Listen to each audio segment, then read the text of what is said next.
what's been some of the crazy stuff that we can share without pissing people off? Like some of the games that we see, stuff that sells, stuff that we've gotten in that's been cool in trades. We can even talk about crazy customers, repeat customers. I mean, this is for our customers, so. Totally. Yeah.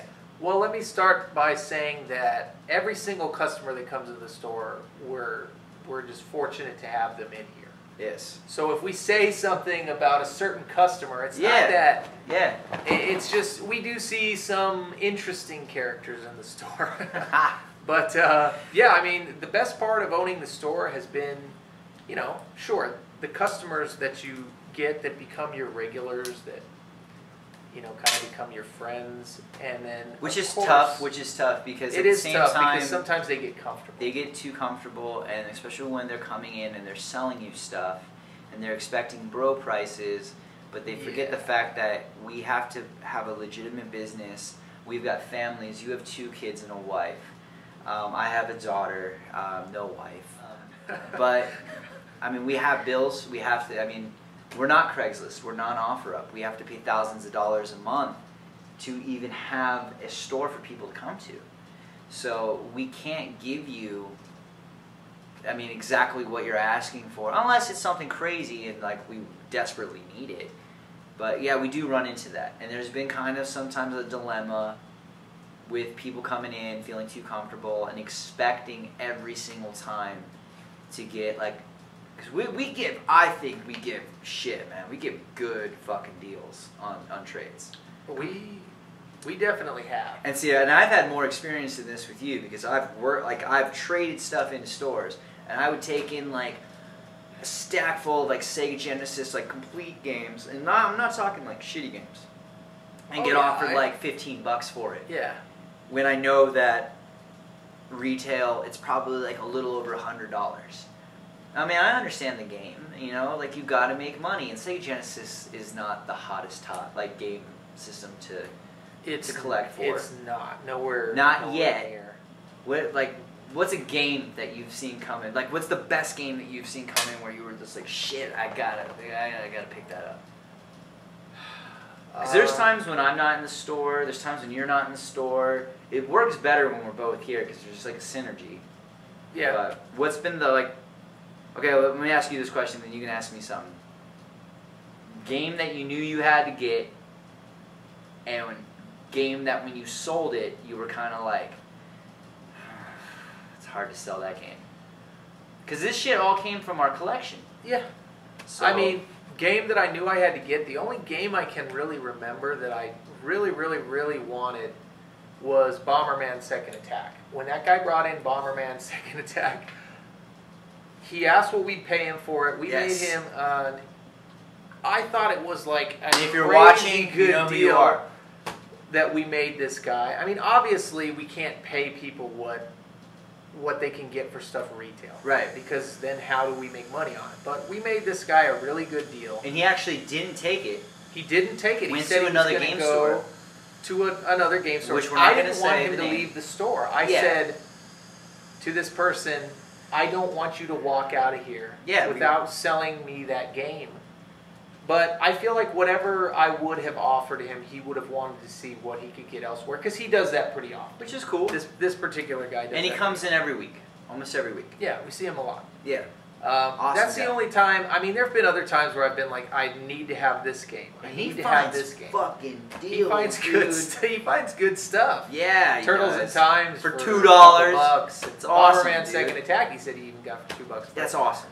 I really wanted that game. That's the one time I can think of that I was just like, I want that game. And then as far as what breaks my heart every time I see it go is just anytime we sell Nintendo, Super Nintendo, because that stuff is so hard to come across now.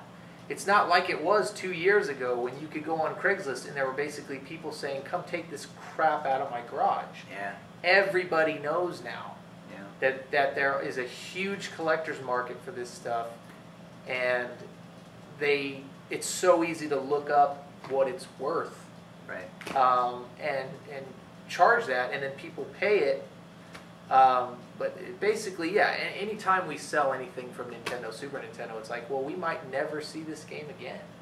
And I wouldn't have thought that if we opened the store 2 years ago, 3 years ago. But now it's like, we may never see that game again. Until the market eventually crashes, because it's bound to. But for now, it's like, yeah. But there's just so many collectors out there. I mean, they're bound to get burned out sooner or later, especially for people that aren't passionate about. And that'll definitely be another episode. We'll talk about like the whole where's the state of retro collecting at, where do we see it in a year, 5 years, 10 years. That'll definitely be a future episode on the podcast. But I guess if you had to say same question back to me, can't really think of one game that I've wanted, but certain, I would say, lots that have come in. Yeah. We've gotten some crazy lots where it just surprisingly have in Oh 5 months, man. I know how afraid we were when we first opened up, that we're like, dude, what if nobody trades shit in? And everybody just Well, it went buys both ways. Yeah, we were like, what if nobody trades? What if nobody buys? What if everybody trades and nobody buys? What if everybody buys and nobody trades? We were stressed as all hell. Like, I lost 15 pounds just before the store opened. I wish I could say that. Yeah. I lost 15 pounds. Everybody thought that I was like on drugs and shit, which I'm totally not. Your only drug was Mario, man. My drug of choice is Super Mario World. That is my jam. It's the best. It's not my favorite game. We'll have another segment on our favorite games. But, so, as far as like a single game, I haven't had one where I'm just like, oh my gosh, I have to have that, like where it's like a gun knack, or everybody will say Flintstones, Surprise Adventure, Peek or Little Samson. That's not going to come in the store. And if it does, oh my god, I'm going to go crazy, because I haven't played either of them, and I will not play those games through emulation. I have to play it on a physical card. But there is an instance of losing a game. And I say losing a game. We sold this game legitimately. I totally forgot about this. And I wasn't here for it. So I was still under contract with my other job. Oh, okay. I thought you were going somewhere else. No. So I was still under contract teaching at my dance studio, and I had to leave that night, and then I come back the next day and I go, where the fuck's Rule of Rose? That Rule of Rose we had sitting out on the shelf with the disc in it for like 3-4 days. So Rule of Rose was a game that I found at a garage sale from a guy, and I felt bad because this guy seriously was the nicest dude. He was selling a shit ton of PS2 and PS1 games, and he had awesome RPGs. He had like Final Fantasy 7, 8, 9. He was asking $1 a piece for all of his games because he needed money for insulin medication. Okay? He had about 55 games in this box. I look at the freaking top of the box. He's like, I got like 55 games in here. I counted. I'm just looking for $1 each. I look at the top. He's got Final Fantasy 7, complete in box, black label, Final Fantasy 8, Final Fantasy 9. I'm like, I'll give you $60 for everything. And he's just like, I'm only asking 55. And I was just like, no, I'm gonna give you 60. Because it's just like, like. So I gave him $60. He's super excited. Super thankful. I go to Denny's. I'm going through all the games that I just picked up because I don't know what the fuck I just bought, because I just thought that I was getting like a good deal. Eating a Grand Slam. Actually, I was getting my meat skillet omelet thing. Okay. It's this shit. And Rule of Rose is in it. And it's complete. I remember you brought it directly over to my house. I went straight to your place to brag about it. Yeah. And kind of rub it in, which is a dick thing to do. But, well, you needed one, man. Because some of the stuff that I used to find. This guy finding like 100 Super Nintendo games for $2 a piece, and there's fucking Earthbound and Pocky and Rocky in it, and Mario RPGs. Like, you got the shit. You had the best deals. But I felt bad. Like, I almost wanted to go back to this guy and give him more money. Yeah. Because I do seriously believe in karma. I believe, like, in what goes around comes around.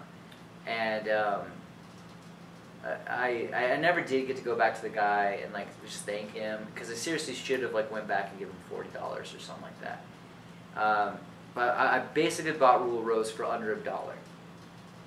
We had it at a reasonable price in the store. I think we were selling it for like $200, which I've seen it go for more. I've seen it go for less. Sure. So before people like bash us and say like it was like perfect. it was in perfect condition. And I think it's around a 200. So you did, it's like about $200 game. Let's just say $200. So we had it right there, and it's back then it was. and it's the most sought after PS2 game basically out there. You tell them what happened because I wasn't even here. No, you weren't here. So we had collectors found out about us. They started coming in. They started blowing us out, and we were like, we're not going to have any good stuff for our grand opening because at this point we were still on a soft opening. So when we opened up the store, we basically told everybody that we were doing a soft opening because we wanted to test the waters. We wanted to see what the store was going to be about.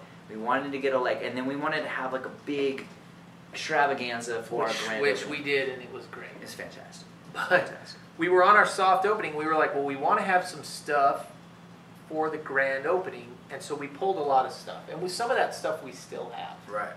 But we pulled Rule of Rose, and then I had a guy come in, and he seemed like a nice guy and everything. And he was a nice guy, but he was asking if we had any PS2 heavy hitters, and so I asked him particularly. Fuck did heavy hitters. Everybody says it, and now I say it too. Oh, I say it jokingly because I think it's kind of funny, but. I said, well, are you looking for anything in particular? And Damn, he said, dude, well, obviously. whiskey. Yeah, I still got a little bit. Oh, man. He said, I'm obviously, staring I'm at looking it. for Rule of Rose. Yeah. Okay. And I said, okay, yeah, we have that. And he's like, okay. And so I pulled it out. And So I it showed wasn't to in the him. case. We had it like. No, it was down. It was down. So we had locked like. up. So we had some games like underneath the register that we didn't want to have all of our rare titles all out at once. Yeah, we kind of put everything out when we first opened, and then when the store did a lot better than we were thinking, Right. we thought, well, we don't have to entice people with super rare stuff. We Plus, can it's put cool this when you away, come into a store and you see like and a you gem see something new every time. Yeah. Exactly. And so I had to pull it out, and Okay. that sounded weird, but I got it out from underneath the counter, and I showed it to him, and he said, okay, I Whip want it. out my dick. He said, I want it. I definitely want it. I said, okay, and I charged him for it, and I think, I want to say that with tax, it was like $220 something dollars. Just say 220. Okay, $220, $230, and he paid for it, and I said, hey, let me know how this game is, because I've heard kind of mixed stuff about it. Yeah, yeah. I would like to hear your thoughts on it. Yeah. And he says to me, I'm never going to play it. And so it's Now I've heard this story. He's got the rubber band. That's what I do when I get pissed. Punishes himself. I've heard this story like 5 times. Yeah. And it still sucks. It's unfortunate because, I mean, if you... Everybody's money is everybody's money. Green is green is green. Right. But we like to we're know that also- this stuff goes to somebody who appreciates it and will actually and at I least know we're gonna, play it. and again, we'll probably get comments down below saying like, you opened yourself up to selling your collection. Right. You shouldn't have like judgment on where it goes and what people decide to do with it once they purchase it.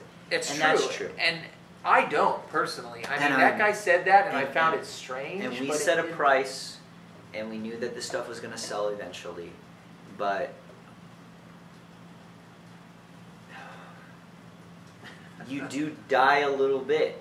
Yeah, I Rule mean, of Rose, I knew that was going to go to some collector who knows, maybe he'll play it. I feel like that it just burnt because I knew it's the whole story of how I got it, and I did play it a little bit, but I didn't get too far into it, and it was kind of a slower paced game.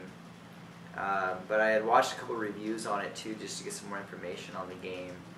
And the cool thing too, this is fucking awesome. My old roommate Brian.